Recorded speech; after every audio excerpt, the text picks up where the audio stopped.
అయితే శివమహాపురాణంలో చైత్రమాస శుక్లపక్ష నవమి మధ్యాహ్నం 12 గంటలకి అభిజిత్ ముహూర్తంలో అభిజిత్ లగ్నంలో మహానుభావుడు రామచంద్రమూర్తి పుడితే అర్ధరాత్రి 12 గంటలకి మృగశీర్ష నక్షత్రంలో అమ్మ పార్వతీదేవి పుట్టింది అని ఉంది.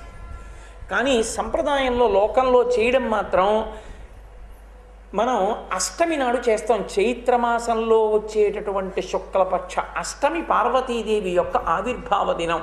అందుకే వసంతకాలంలో వచ్చేటటువంటి వసంత నవరాత్రులు కూడా కలశపెట్టి అమ్మవారిని ఆరాధన చేయడం.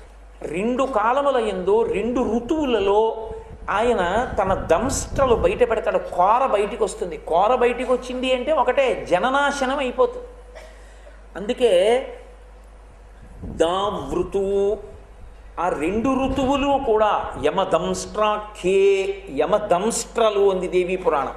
యమదంస్ట్రాఖ్యే నూన